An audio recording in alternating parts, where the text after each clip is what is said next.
Нұр Отан партиясының Солтүстік Қазақстан облысы филиалы төрағасы Ерік Сұлтанов бүгін азаматтарды қабылдады. Нұр Отанның кеңсесіне бұл жолы бұйымтайын айтып 9 адам келді. Мәселелердің көбісі әлеуметтік тұрғыда. Өңір жетекшісі әр сұрақты жеке дара қарап, септесетін жеткізді. Назерке Тұрсынованың бейнематериалында толығырақ. Қабылдауға келгендердің бірі Валентина Петрова. Ол соғыс ардагері ауданаралық жазушылар бөлімінің хатшысы Борис Петровтың қызы. Әкем дүниеден өтсе де артында қалдырған мұрасы мол дейді. Қазірде қаланың бір көшесіне осы кісінің есімі беріліпті. Ендігіде мемориалдық тақта орнатылса, нұр үстіне нұр болар еді дейді белгілі жерлесіміздің қызы. Аймақ басшысы мәселенің мән-жайын анықтап өз жауабын берді. Надежда есть.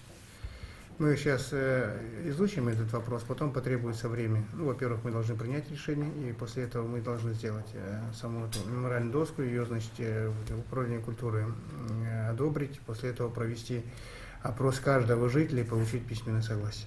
Облыстық Нұр Отан партиясының басшысына өзінің мұң-мұқтажын қабден ақсақалды айта келіпті. Ол Қызылжар ауданына қарасты Тепличное селосында тұрады. Өкінішке орай осыдан бірнеше ай бұрын баспанасы өртеніп кетіпті. Жалғыз ұл келіннен басқа жанашыры жоқ ол өңір басшысынан үйін қалпына келтіруге жәрдемдесуді сұрай келіпті. Төбеге қазір мынау 150 мың бөлінеді, соны дұрыстап жұмсап, оны салу керек енді.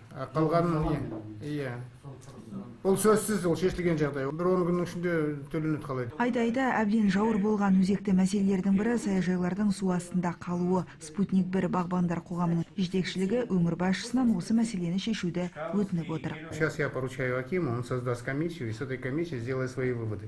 Но сейчас он примет меры для того, чтобы откачать воду, поставить нормальные насосы, откачать все. Күн батареялары бұл жерлес Михаил Щербаковтың ойлап тапқан құрылғысы. Қазіргі таңда жобасы 80%-ға орындалған. Бірақ құрылғыны толық аяқтап қолданысқа енгізу үшін 3 миллион Ресей рублі қажет екен. Өйткені батареяларды көршілес мемлекеттегі кәсіпорындардың бірі ғана жасай алатын көрінеді. Михаил Щербаков өңір жетекшісіне өнер табысының қалай жұмыс істейтінін көрсетіп берді. Дают тепло, вот. Нагреваются. Да, нагреваются. Поняли, да? А летом, если не надо, поворачиваются, они отражают.